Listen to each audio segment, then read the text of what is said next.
What's up, YouTube? It's the Action Figure Grader coming back to you with another video, and this time we're going to look at recent sales for loose graded vintage Star Wars figures. And as you'd expect, the prices were kind of all over the map. It's hard to really predict what a lot of these auctions are going to go for. Most of these were auctions. There were a few buy it nows I included just because they were interesting or a little bit different than what you usually see.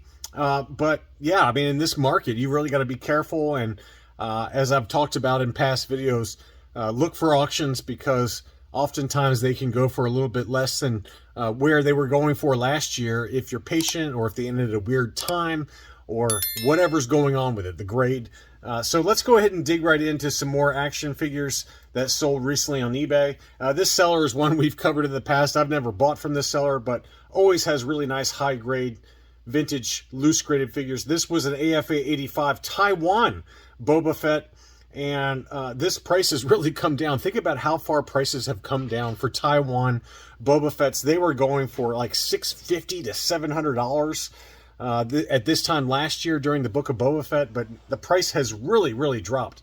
And again, this one was an AFA 85 brand new case style. It sold for $330. That is, again, the lowest price I've seen in a while. Now, I've heard that AFA does not recase or grade Taiwan Fetts unless it's the correct Imperial Blaster. I have no way to verify that. It looks like it's the correct one to me, but I mean, that is just an incredible price drop over the last 6 to 12 months for an AFA 85 Taiwan Fett. $330. Wow, what a big price drop. Next up was an AFA 80 Luke Farm Boy, and this one had the brown hair. This is the Hong Kong with the brown hair, dark pants, and a little bit tougher to find, I've found. And this one sold for $339. I think that's a pretty fair price, just given what it is. I've just, from my experience, I feel like the Hong Kong brown hair is the toughest to find. There is a very dark brown hair that's much more expensive than this, but you can see a little bit of pinkish hue to the arms there that doesn't quite match the torso, hence the 80 grade. But $340 is a fair price to me. Speaking of Luke, here was an AFA 85 Luke Hoth.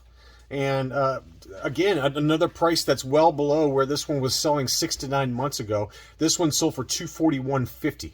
Pretty good deal there for a brand new case style AFA 85 Luke Hoth. Next up was an 85 plus Walrus Man. This one had, I think, the pink tusks. Let's see if we can find the label on this one. It looks like the pink tusk, there it is, pink tusk Hong Kong. So yeah, 85 plus though, very high grade. That one sold for $175, another very good price in an auction. I got several different AT-AT drivers that sold across different grades, and I think it was kind of fun to compare what the price point difference was. Here was an AFA 85 new case style.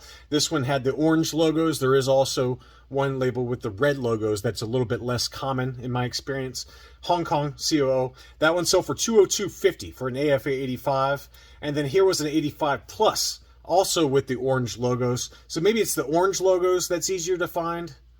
And yeah, the orange logos are the ones that I think are easier to find. The red logos are harder to find. This one looks like the red logos to me, though. I can't tell the difference unless they're in hand. But I mean, that looks red to me. That does not look orange at all. But anyway, it was an AFA 85 plus, so slight uptick in grade and a slight uptick in price. Ooh, that was a little bit of a slip of the tongue there. $255 took that one home. 22 bids. And again, that was $202.50 for the AFA 85. So to go from an 85 to an 85 plus, it was $200 to $255, and then you had a UKG 85 that came in lower. So this was a Hong Kong COO as well. This one also appears to be the same orange logos on the helmet, and that one sold for, in a buy it now situation, for 125 pounds, which is $163. So UKG 85 is 163, and AFA 85 is about 202. AFA 85 plus is 250. So 3 different price points across 2 different grading companies for all the same figure, and I thought I'd share that. Next up, the same seller also had a UKG 85% red snaggletooth. This is just the standard Hong Kong, and that one sold for 120 pounds. I thought that was a pretty good buy, 157 US dollars on that one. Next up was an AFA 80 Biker Scout. This is the Hong Kong variation. There's also, let's see, a Taiwan. There's the French Meccano with the skinny legs. There's the Lily Letty. There's the hard torso PBP. Lots of different biker scouts out there. This one sold for $170 on 9 bids. AFA 85 for the same figure is probably going to set you back $250 or more, would be my guess. Probably closer to $300. It's a very tough one to get in an AFA 85 these days, but $170 for the AFA 80. Same seller also had an AFA 80 plus Hong Kong Luke Skywalker in his X-Wing gear. That one sold for $195. Pretty fair price there, and again, a very tough figure to grade. He also had an AFA 80 Luke Skywalker in his Hoth gear. That one sold for $152. And again, the AFA 85, I believe, sold for about $255. So several different price points. You know, Luke Hoth is definitely a tough one to get in an AFA 85. So I can see that big price jump going from an AFA 80 to an 85 of about $100. That's a really, really tough one to grade. This seller, Vaults of Yavin, is another one we've covered many times. He had some pretty decent graded figures. I think they were mostly all AFA 80s. Here was the brown hair and belt Hong Kong Princess Leia. Beautiful looking figure. I mean, they grade these so tough. Look how beautiful that figure is. Now, there's only one photo, so that could have held the price down a little bit. That one sold for $225. I think that this seller had like multiple angles, so you can really check out the colors and check out the limb discoloration, things like that. But based on that one photo, that is a beautiful, beautiful looking figure. $225 for that one. He also had an AFA 80 Taiwan blonde-haired light pants Luke Farm Boy, another pretty figure. That one sold for $246.50, kind of right in line with market on that one. And then he also had the small head, molded legs Hong Kong Han Solo. That one was an AFA 80. That one sold for $196.50.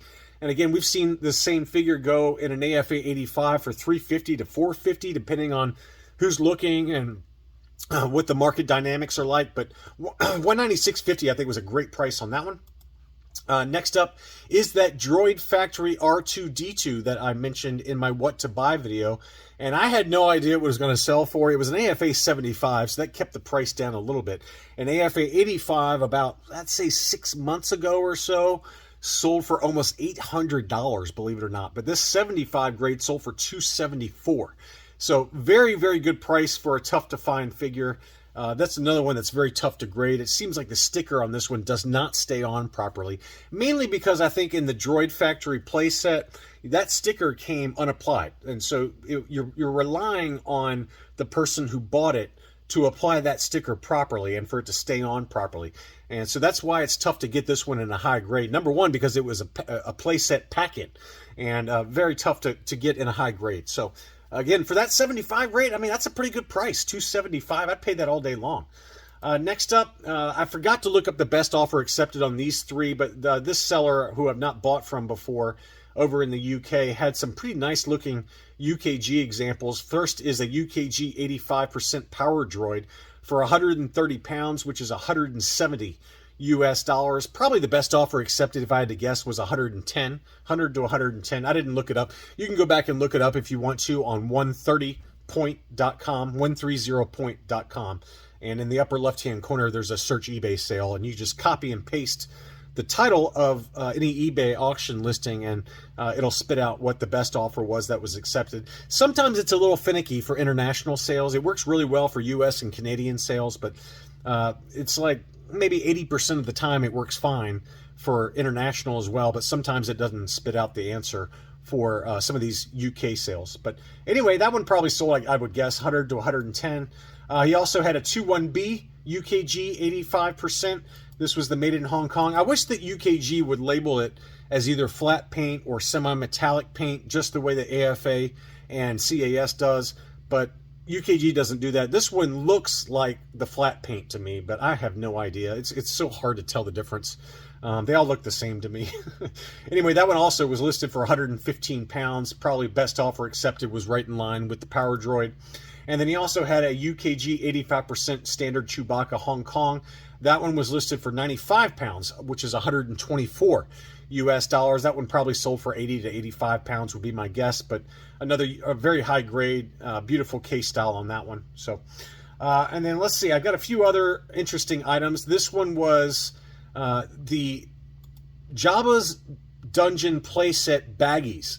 So this is the last 17 version of the Jabba's Dungeon playset that included the 3 baggies for Amanaman, EV-99, and Barada.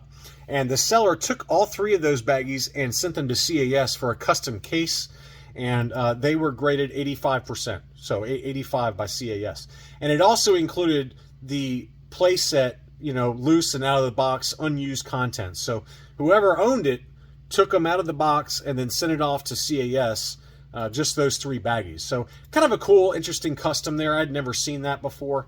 That one sold for $1,500. So pretty good deal on that one, I think, if you're into those kind of thing. But, you know, it's for 3 last 17 baggies that are very tough to get, since I believe all 3 of these baggies only came inside the dungeon, the Jabba's Dungeon playset. So don't quote me on that, but I'm almost positive that's the case for Amanaman and EV-99. Not sure about Barada. That one's a little more common that you find on the open market by itself as a baggie, but those other 2 very tough to find as baggies. So $1,500 took that home.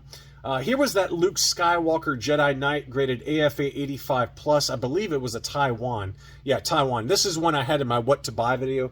And I said, it'd probably sell for $225 to $250. It did have $20 shipping, so that kind of, you know, was a big price for, you know, to me, it shouldn't cost $20 to ship that item, but that's just me.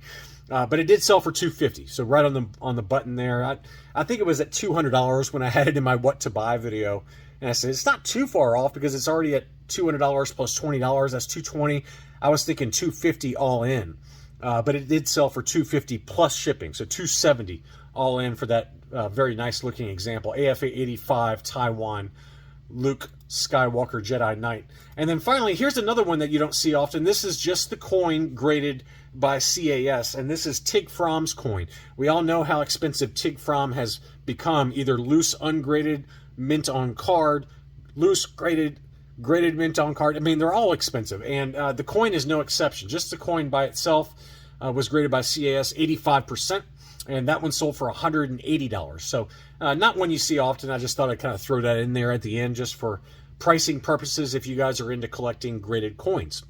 Anyway, just some more recent price data for loose graded figures. There were some good deals and some that came in maybe a little higher than expected, but in general, auctions are, for the most part, creeping downwards. It seems like the price trajectory on a broad scale, if you're just talking broadly for all vintage Star Wars figures, for loose graded figures, in auctions, the prices are trending down. So try to stay away from those buy it now situations unless it's a screaming deal, because chances are you'll probably get it for less in an auction if you're patient and just wait for one. So anyway, thank you so much for watching. I hope you enjoyed the video. If you're new to the channel, welcome. Please consider subscribing, and I'll be back soon.